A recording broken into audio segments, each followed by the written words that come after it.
The kick that broke reality. How one UFC star's unthinkable KO shocked the world and forged a path to the GOAT. Let's talk about those moments. The ones that make you leap out of your seat, grab the person next to you, and scream, "Did you just see that?" In the world of mixed martial arts, a sport built on a foundation of beautiful, brutal unpredictability, we live for these moments. It's a world where anything can happen, but after thousands of fights, you start to think you've seen it all. The spinning back fists, the flying knees, the slick submissions that come out of nowhere. And then there's Joe Rogan. The man is more than a commentator. He's the sport's living encyclopedia, its most passionate historian, and its most recognizable voice. Since the UFC's early days, he's had a cage-side seat to its evolution from a fringe spectacle to a global phenomenon. He's seen legends rise and fall, witnessed the birth of new techniques, and analyzed countless fight-ending sequences. If a thing can be done inside the octagon, chances are Joe Rogan has seen it, called it, and broken it down in slow motion. So, when something happens that leaves him genuinely stunned, utterly speechless with a look of pure, unadulterated disbelief, you know you haven't just seen a great finish. You've just witnessed history. You've seen the impossible made real.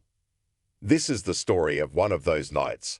A night of chaos, last-minute changes, and a finish so bizarre, so unprecedented, that it sent a shockwave through the entire sport and catapulted a determined fighter into the biggest fight of her life. The date was September 10, 2022. The event was UFC 279 in Las Vegas. The fight week itself was pure pandemonium, a testament to the wild heart of MMA. The original main event was a fever dream matchup between the gangster of Stockton, Nate Diaz, and the fearsome, undefeated Khamzat Chimaev. But when Chimaev catastrophically missed weight, the entire main card was thrown into a blender. Fights were shuffled, new matchups were made on a day's notice, and the entire event hung together by a thread of adrenaline and sheer willpower. The air in the T-Mobile Arena was thick with tension and uncertainty. It was the perfect storm, the perfect backdrop for something truly unforgettable to happen. Buried amidst the chaos of the main card shuffle was a crucial catchweight bout between two rising contenders, Irene Aldana and Macy Chiasson. For Aldana, a proud warrior from Culiacan, Mexico, with some of the crispest boxing in the women's division, this was everything. She was on the cusp of title contention, carrying the hopes of her nation on her shoulders. She needed more than just a win. She needed a statement.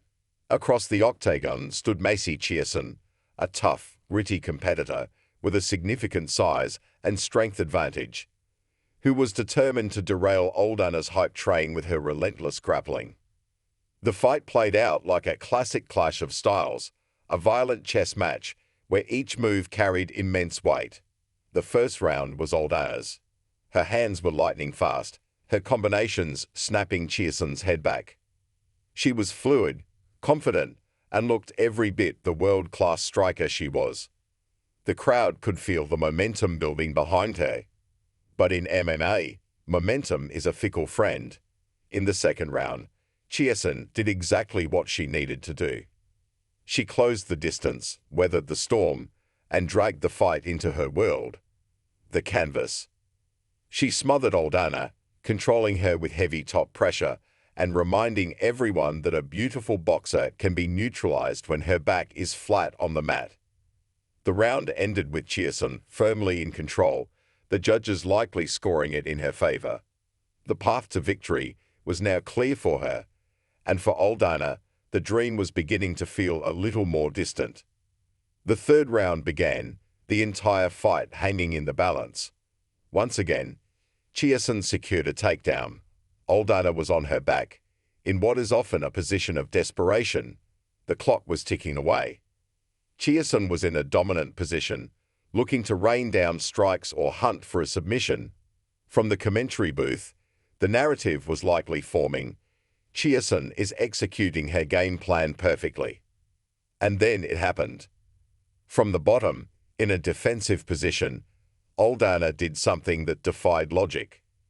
She wasn't scrambling to get up or throwing frantic punches. Instead, with a sudden instinctual motion, she threw an up kick. This wasn't the kind of defensive kick you see fighters use to create space.